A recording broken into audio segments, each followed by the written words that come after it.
Hey, good morning. It's Pierre Miller again from Desiderata Pen Company with another hot take. Just got back from the Chicago Pen Show this week. I know I didn't have to leave town for it, but there's always stuff to catch up with and that sort of thing. And so I'm back to work today.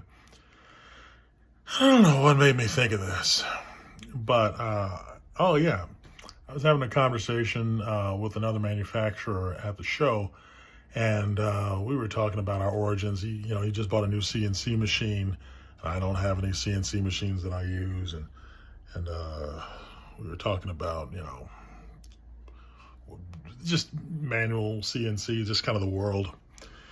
And I told him that I learned a lot of my strengths from a guy who was a tool and die maker with 40 years of experience. He was actually a former piano student of mine named George Slaybach. There's a little entry about him in my on the Desiderata Pen Company blog page. And this guy, over those years, I told him it's tricks. There's a lot of basic stuff that we're always trying to do in manufacturing. Basic stuff applied in all kinds of configurations, and it helps to know a whole bunch of tricks. And my buddy George, he knew all the tricks, and one of my favorite things was watching him be amused at my tricks. And I was just thinking, like, to talk about just the power feed thing. When I first got started making pens, the first machine that I bought was a metal lathe that was the cheapest lathe. I walked into Harbor Freight. $300 later, I walked out with a lathe, and I went to town on that. And he was just, number one, he was just shocked that the thing would even run, because for the kind of money that I spent, he just couldn't get over the fact that you couldn't buy the cast iron for that cheap. But that was one thing. Then you realize, well, these machines don't really have what's called a power feed. When you want to make a cut on a lathe, it either goes in such a way that it kind of like the cutting tool moves from a larger diameter to a smaller diameter, or if you wanted to go from side to side, or what we call longitudinal, where you move from, say, one end of a cylinder to the other end of a cylinder.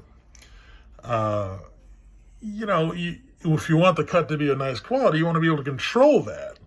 And the only thing the machine came with was a hand wheel. And I did all of my first runs of pens. Like, if any of you remember the stuff that I was putting out back in 2014, like the original Desiderata Mercury, those wooden pens were all made without a power feed.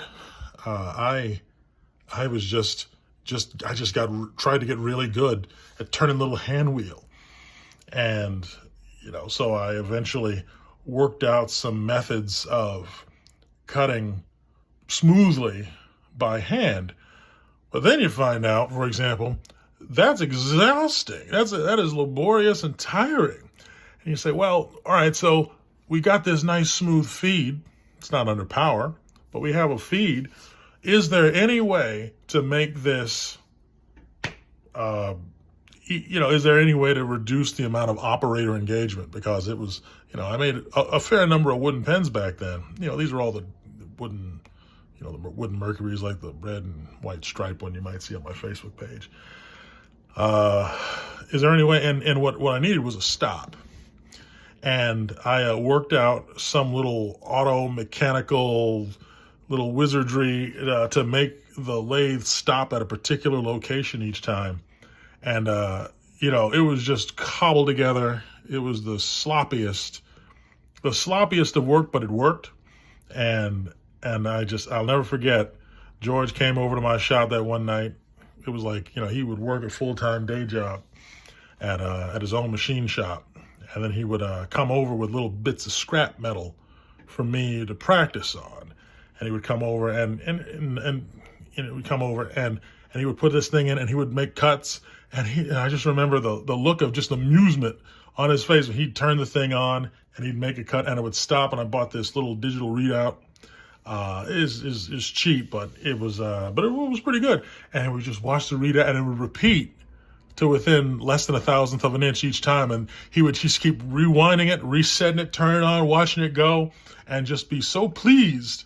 Like the more he did it, the more amused he was. He was looking for errors, and it was going pretty well. And he was just so happy about that. And, you know, that was one of my favorite things. He's gone now. There's a picture of me on my Instagram from going to see his funeral back in 2018, around January or so, and miss him a lot, because there's a lot of clever tricks that I worked out for myself over the years that I know would just tickle him. I met him because I was working as a musician, teaching piano, playing concerts, and I was trying to grow my student pool. And the way I got him is at the time, I had access to a copy machine and made up a little flyer for my piano lessons, put them all together, got like 1,000 copies. And I found, as best I could understand, the best, richest neighborhood. I didn't know what I was doing. I figured I'd just throw something at the wall. Went to this neighborhood and just put a flyer in every mailbox. And I did this on foot, because I didn't have postage. It took me all day for like a weekend and a half, but I put like 1,000 of those things away. And one of them went to a friend of his who he and I used to joke was his ivory tower buddy. I think he got like a master's from like Yale or some Ivy League school or something like that. So he likes to use big words. And so George always gave him a hard time for that. I thought it was amusing, but we nicknamed him his ivory tower friend, who he used to go to cardiac rehab in the morning. He had congestive heart failure, and he would go to cardiac rehab, and this guy was in there, training with him at the gym. And this guy's like, "Hey, George, I found this this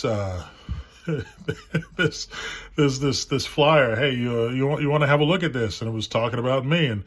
And so George was one of my piano students, and I taught him how to read, taught him how to count. There's a recording I got of him playing first movement of Beethoven's Fifth Symphony in an arrangement, that kind of stuff. And he eventually stopped taking lessons, and I didn't see him for a while. And then I called him up because I was interested in starting a pen business. And he taught me what I needed to know about machine tools. So again, I thanked him profusely. I guess I'm glad I did.